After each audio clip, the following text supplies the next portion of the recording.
Adventurous kids explore with education and learning what a wild life is in the Everglades. I want to explore the Museum of Discovering Science. What plants do butterflies like? I want to know about Key West Adventurous Kids. Learning and fun. Adventurous Kids!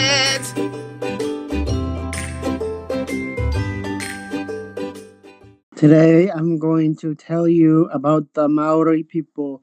The Maori were the first people to live on the islands of New Zealand. They arrived on the islands about 1,200 years ago. Their name means ordinary people. The Maori called their neighbors of European descent Pakeha. The earliest Maori are sometimes called the moa hunters. Their main source of food was the moa, a huge flightless bird that is now extinct. After the moas were gone, the Maori ate smaller birds.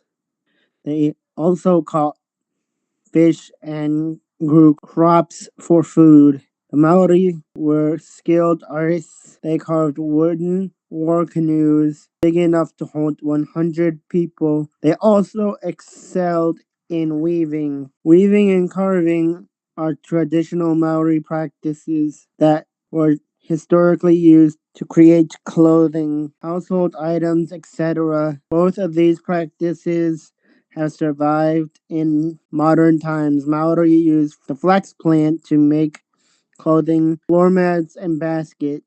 At the center of Maori tradition is the marae, a sacred communal meeting ground. The marae usually consists of buildings and an open space. It is used within the community for important meetings, communal meals, arts and crafts, and cultural shows. There are many important protocols involved for being welcomed into a marae. Visitors are welcomed officially into a ceremony called the Pori. During the Pori, prayers, speeches, songs, and haka dances are performed. Maori people often greet each other by pressing their noses together, called a hungi. Traditional Maori tattoos called tamoko are very significant, often telling stories about a person's ancestry and social status. Men often displayed a full facial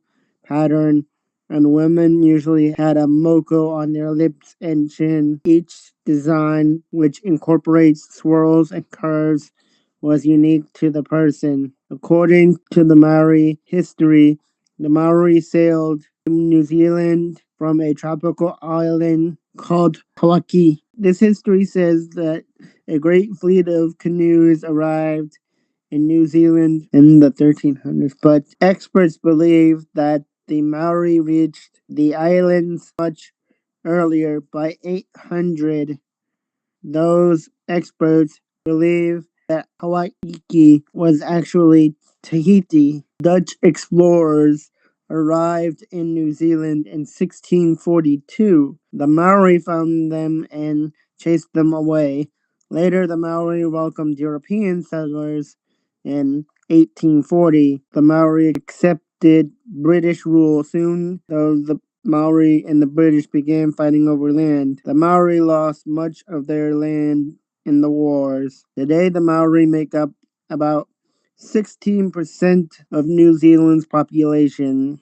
Most live in cities among European New Zealanders. Many Maori have kept alive their language and traditional culture. They also have worked to regain control of their traditional lands. The Maori language is taught in schools and has a resurgence since the late 20th century. Kapa haka is the term for Maori performing arts. A kapa haka performance gives Maori people the opportunity to showcase their culture through song and dance. Kapa haka groups are popular and can be made up of men and also women. Also, many schools teach kapa haka at the biennial festival called Te Matatini. Kapa Haka groups come together to perform and compete. Kapa Haka has different elements of performance. Waiata are traditional songs that are sung chorally and